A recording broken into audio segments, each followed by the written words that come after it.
Hi, everyone. Happy Wednesday. I wanted to pop in today because I have a message to all of the high performers who are out there. Look, I know that you have the track record, you have the experience, you have results most people would kill for. And that is what is so frustrating. And yet, you're not where you should be. The compensation does not reflect it.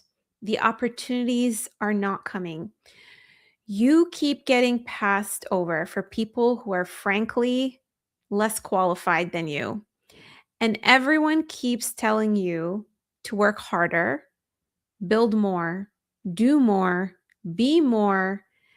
And here's what I want you to hear today: you're not underperforming, you are underpositioned. And I'm going to talk about what that means because not everyone, understands this.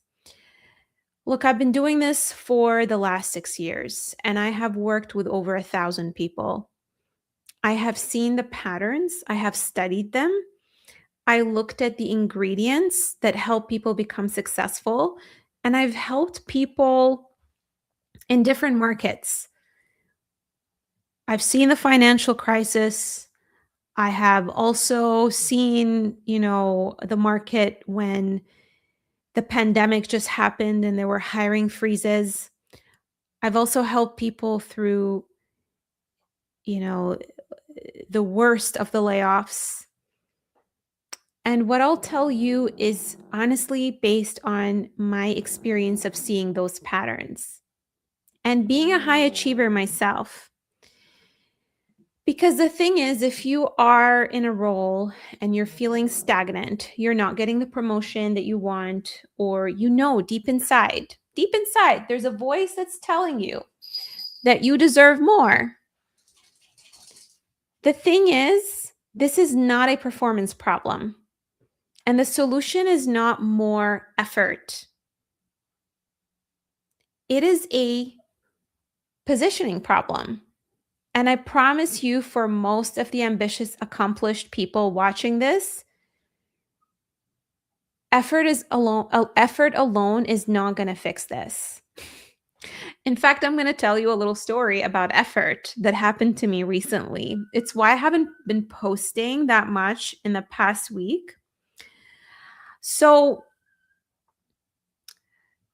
I was diagnosed with vestibular migraines last year in May. Okay. And I have not been exercising that much. I got out of shape.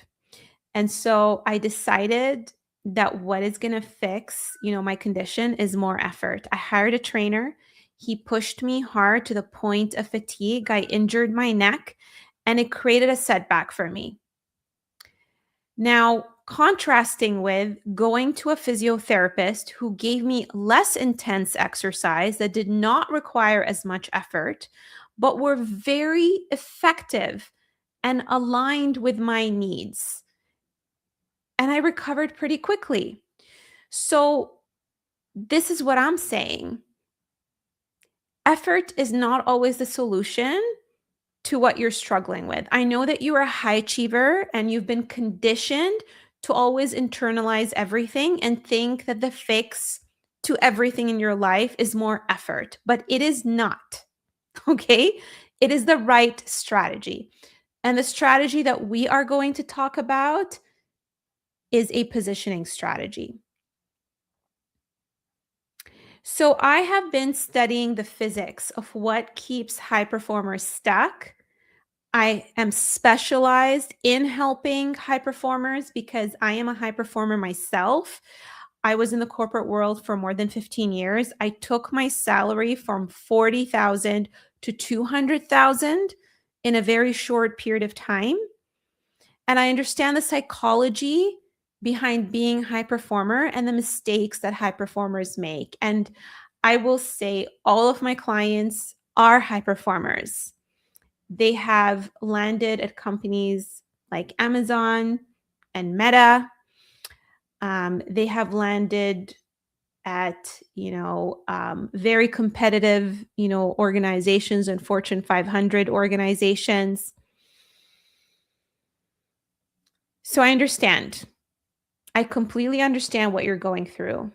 And what I have done in the past 6 years is I have identified 5 specific loops that create a ceiling most senior professionals never break through.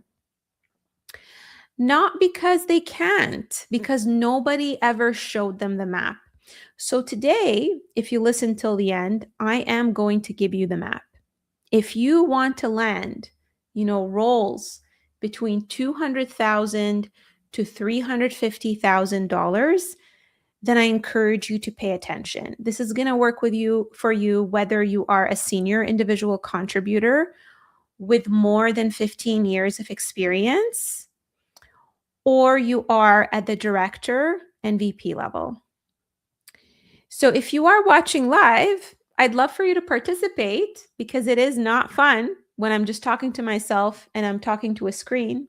So please let me know in the comments if you're here, where you're from, and if you identify with being a high performer, maybe drop in the comments, high performer.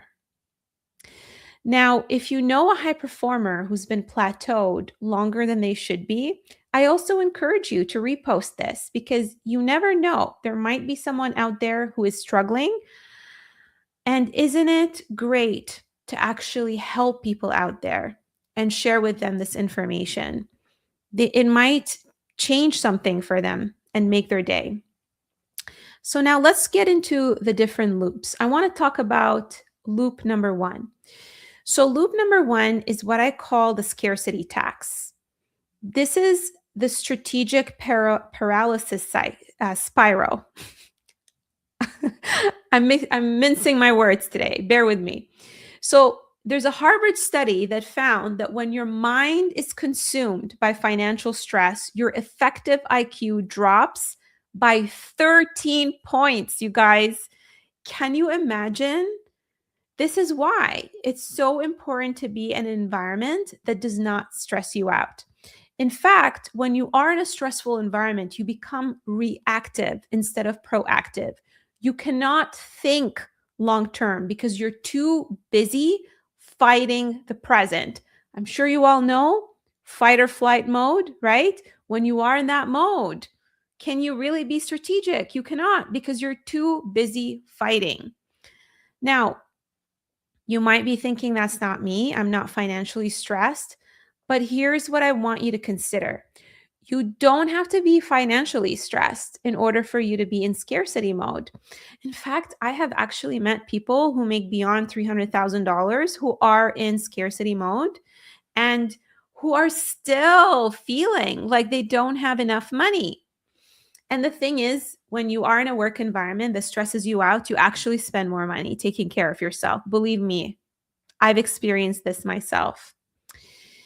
When you're in a role that's draining you, when you're underpaid and you know it, when you've been passed over and it stings, when you're watching less qualified people get promoted, your cognitive bandwidth collapses in exactly the same way. You stop thinking strategically and start thinking reactively. You apply to anything. Maybe some of you are hitting the easy button, the easy apply button on LinkedIn, right? That's what we call being reactive. You apply to anything that looks like an upgrade. You take the first offer because at least it's movement. You interview from a place of quiet desperation instead of grounded confidence. And hiring managers feel it, even when you think you're hiding it. This is the strategic paralysis spiral. And the higher your level, the more expensive it is. A bad move at the director level costs you 12 to 18 months. At the VP level, it can set your trajectory back years. And the fix isn't just financial runway, though that obviously helps. The fix is strategic clarity as a buffer. When you are crystal clear on exactly what you're worth, exactly what problem you solve, and exactly who needs you, desperation evaporates. You are no longer choosing from what's available. You are choosing from what is aligned. That clarity is worth more than any single salary negotiation. It is the foundation everything else is built on. And this is why the first thing that I work on with my clients is getting that clarity. A lot of people, sometimes tell me that, yeah, I know exactly what I want. I know what the title is. I'm applying to this role and that role. But deep down inside, they're not 100% convinced that that is the role that is going to help them grow their career. They don't know if that is the right move for them. And they're not sure if this is the role that truly aligns with their experience, because you don't know what you don't know. You don't know what's out there in the market. It's not your job to sit there and learn all of the roles that are out there. But someone like me, that is my job. you know, I do this all day. I look at those patterns. I have databases of this information, and I'm also a trained professional. I'm a certified, career coach. I'm part of an international association where I'm privy to this data. And so when I work with clients, I can see the difference when they have that conviction and when they know what they are worth. It keeps them from sabotaging and making decisions out of scarcity. And this is why it's important to understand your North Star. Okay, loop number 2. I call it the dopamine trap, the prestige and validation loop. This one is subtle and it hits ambitious people especially hard. When you're undervalued and overlooked, your brain is hungry for a win. And so you go looking for the wrong wins. You take the VP title at a company that's actually a step sideways. You chase the prestigious brand name that pays 50,000, below your market value because at least it looks impressive. You say yes to a stretch promotion that doubles your scope and only adds 3% to your salary. And then you tell yourself that it's an investment in your future. Okay. Believe me, I've been there. I've chased, big, brand name companies only to realize one day as I walked into the printing room that they were charging 3 times the client what they were compensating me. It was quite sad. Now, for a few weeks, when you chase basically that prestigious brand name, or you accept that promotion that only adds 3% to your salary, for a few weeks, it feels like progress. You update LinkedIn, people congratulate you, the dopamine hits, and then you realize that you're still underpositioned, just with a fancier label. This is the career version of optimizing for how things look instead of what they're actually worth. And ambitious people are especially vulnerable to it because we're wired to achieve. We're wired to chase status. We want the win. We want the momentum. So we will take anything that somehow, looks like momentum. We'll take the wrong win just to feel like we're moving. The shift I want you to make is this: stop collecting titles and start building career assets. The thing is, career assets compound. And this is what I mean by career assets: your reputation, your thought leadership, your network of people who genuinely advocate for you and say nice things when you're not in the room. Those things are the things that work for you while you sleep. A prestigious title at a company that doesn't actually value you is actually a liability. It leaks your momentum every single day. The question to ask before any career move is not, does this look good? It's, does this compound? Just like an investment that accumulates interest, does it compound? Not, does it give me the short-term benefit? Don't just think about what's going on today and what you're making right now. Just because you're in the same company for 3, 4, 5, 9 years, don't just stay there because of how it would look like if you left. Don't just stay there because of what your friends are telling you, right? Think about, as a logical person, especially if you are in product and you understand strategy. I mean, for God's sake, apply that to your own career. Be strategic. Okay, loop number 3. I call it the linear income trap, the hours for dollars ceiling. Gosh, this is this one is the engine of the whole loop.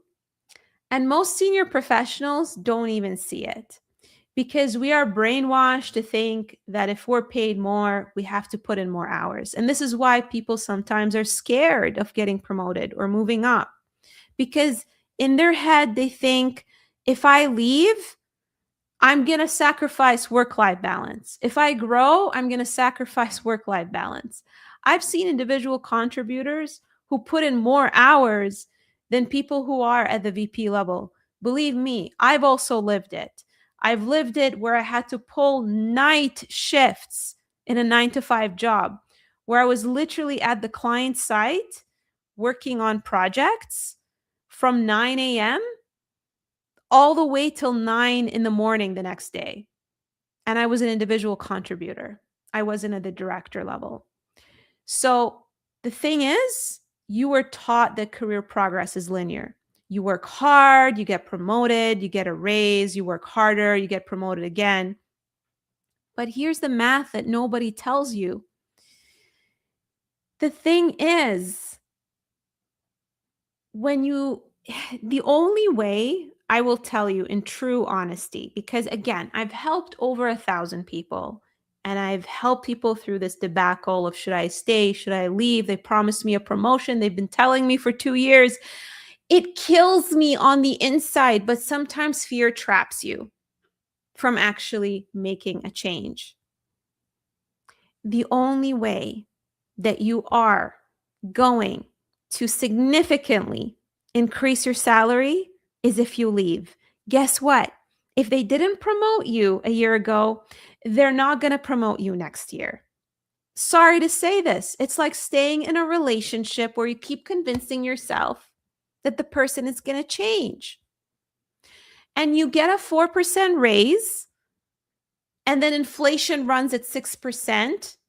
You are objectively poorer than the last year, and you worked harder to get there. Meanwhile, the responsibilities keep stacking. The expectations keep rising, because guess what? They did you a favor now and they increased your salary. You might as well have a fresh start somewhere else, because it's like you're running down an escalator and the escalator is winning. You are going against basically the tide. And the thing is, what I see people do is they work more hours, they take on more projects because they want to prove themselves, because they hope someone notices, and then they burn out trying to solve a math problem with effort that cannot, by definition, fix it. You cannot out-effort a broken equation. You have to change the equation. This is exactly what my category of one framework is built on. You stop trying to be the best version of a generic job title, the best marketing director, the best operations VP, because that market is crowded. That value is commoditized and the ceiling is low. Instead, what you need to do is you need to look at what you uniquely bring to the table. As a leader, you don't follow the market, you shape the market. You know more than anyone else how organizations need to run. And so when you're going and you're chasing certifications and MBA degrees, all you're doing is you're being a follower. You're not being a leader. Sorry to say that. All right. What you actually need to do, and some people talk to me about, oh my God, I'm a jack of all trades. I don't have an advantage. I'm not specialized. You actually do not need to be overly specialized based on function. In fact, if you are a marketing director who also speaks fluent supply chain because of your early career in operations, that is actually an advantage to an organization. But it's all in the way that you position yourself, and it's all in the way that you connect it to what organizations are struggling with. And sometimes organizations are not even aware about the problems that they're experiencing. And it's your job as a leader to help them see how your skills connect to their problem. And part of positioning is not just knowing your position in the market, it's actually being great at communicating your value in a way that people get it. And this is a skill set that I help my clients with.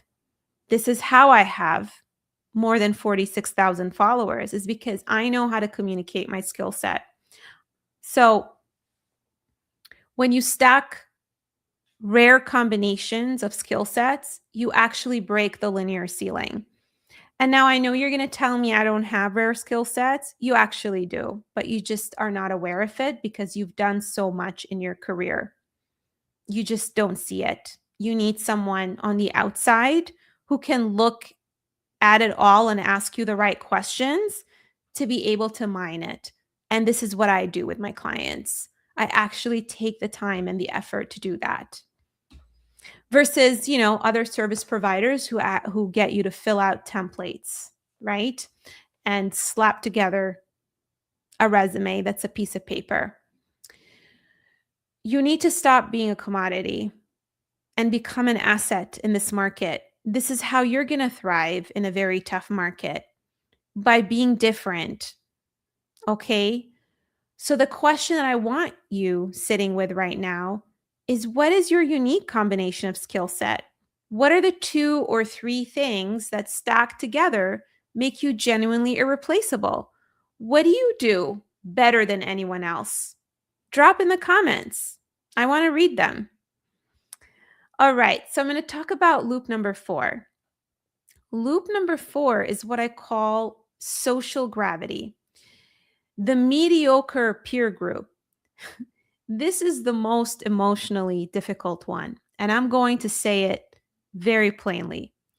If everyone around you has accepted roles that are below 150,000 or even 150,000, to be frank, as a ceiling, okay? I have people who come to me and they've given up on themselves and they lower their salary. They've made more than $200,000 in the past, but they come to me saying that now they're going to accept 150,000. Why? Because the people around them accepted it.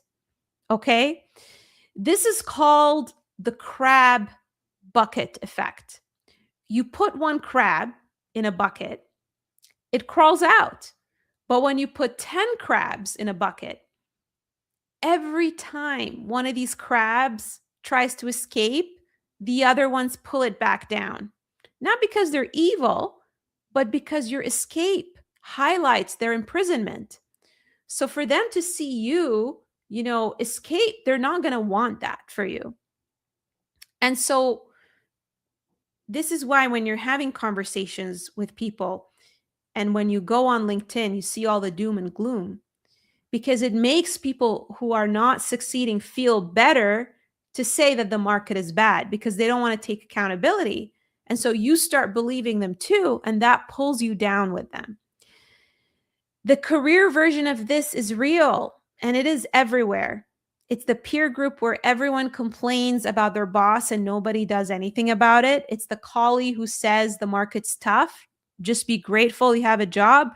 It's the LinkedIn echo chamber full of people celebrating their tiny little raises and their lateral move.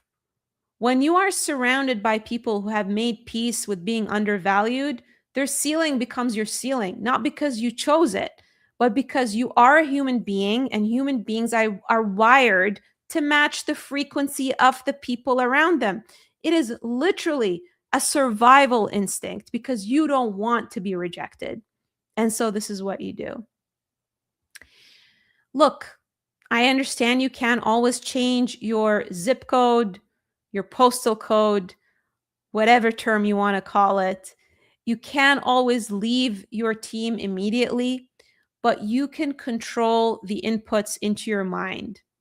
You can find communities who have a more resilient way of thinking, who have ambition.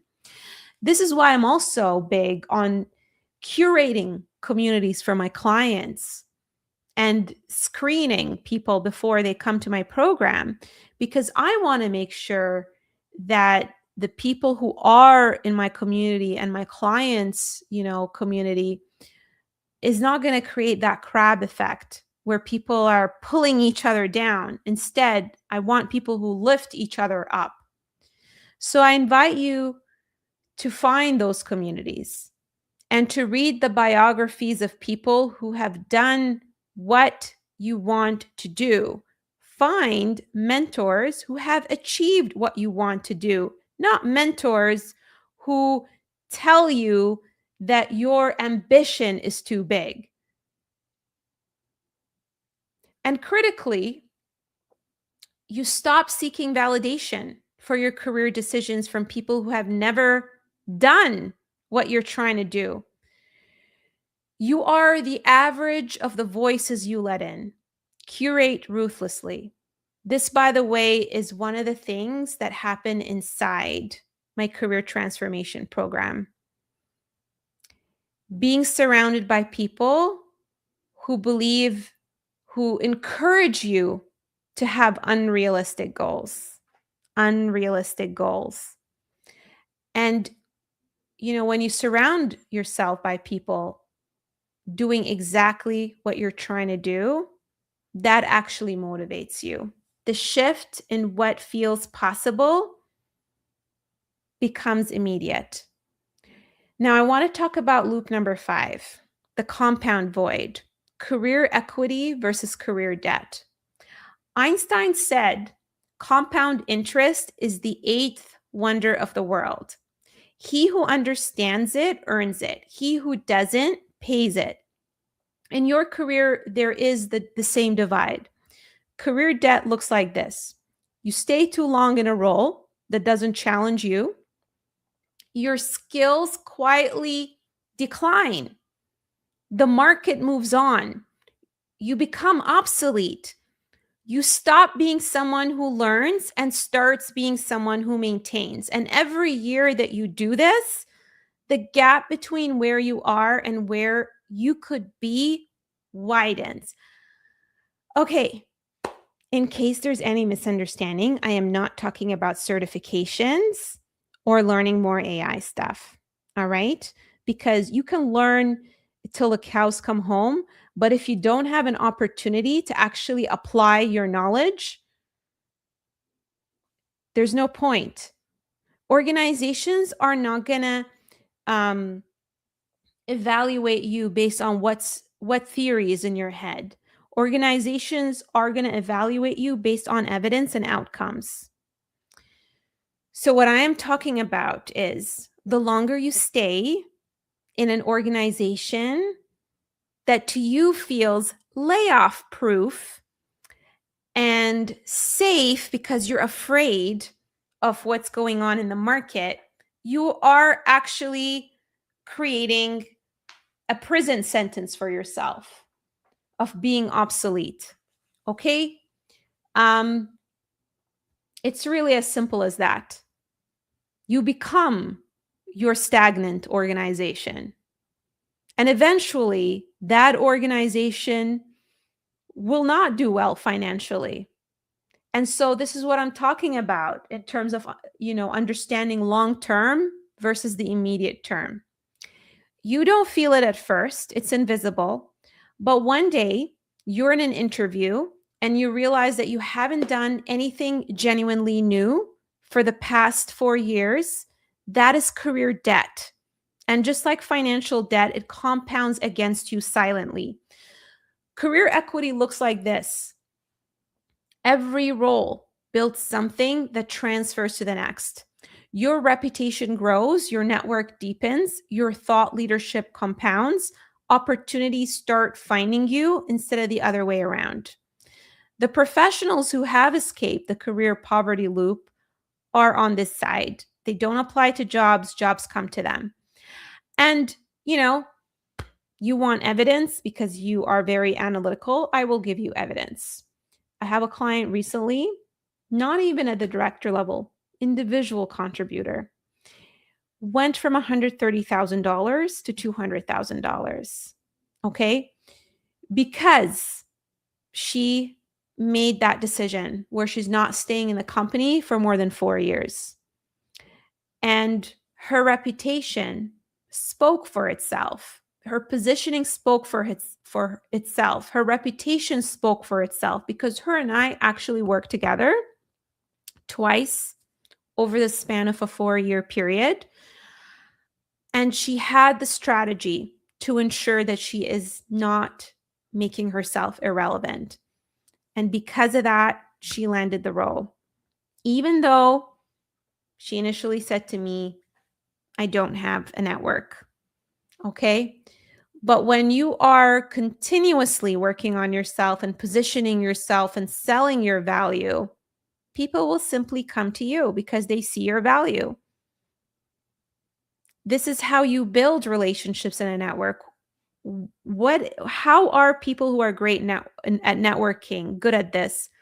Because they simply show their value. That's why people gravitate towards them. And if you're not good at communicating your value, then you need to work on it. When you are in a position of power and opportunities are coming to you, you're not negotiating from desperation.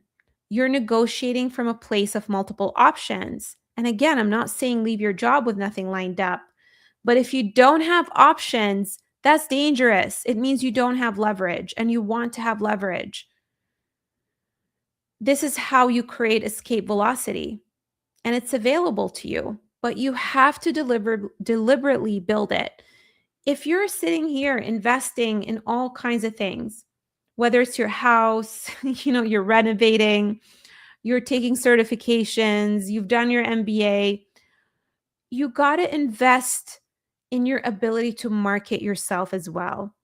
You got to invest. It's kind of like if you have money, you're making money, like wealthy people, they hire a financial advisor in order to help them to create a strategy so their money works for them. And it's the same thing. You need to create a strategy so that your career works for you. So now let's talk about the 3 stages of career escape. Here's the framework. 3 stages. This is how you actually get out. Stage 1, stop the bleeding. Before you can build anything, you have to stabilize. Stop taking on more responsibilities without having basically that buffer, right? If you are unemployed, then take a lily pad if you're worried about your finances. Because when you have that lily pad, and what I mean by lily pad could be a lateral move, right?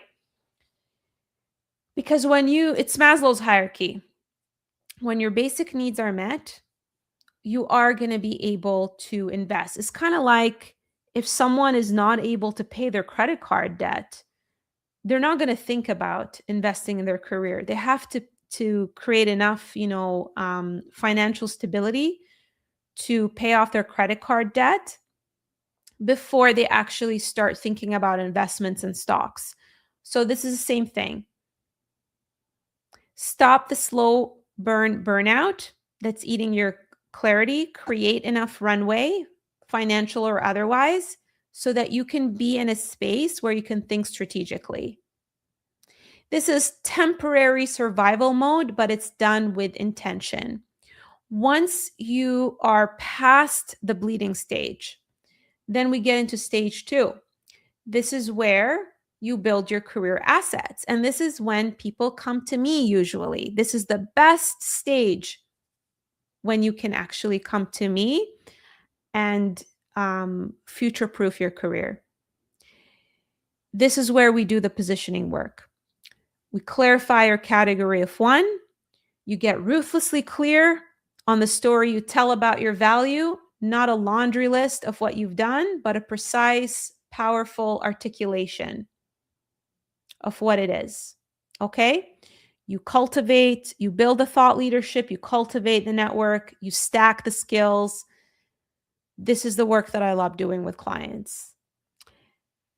And then once we do that, then we're going to create more options.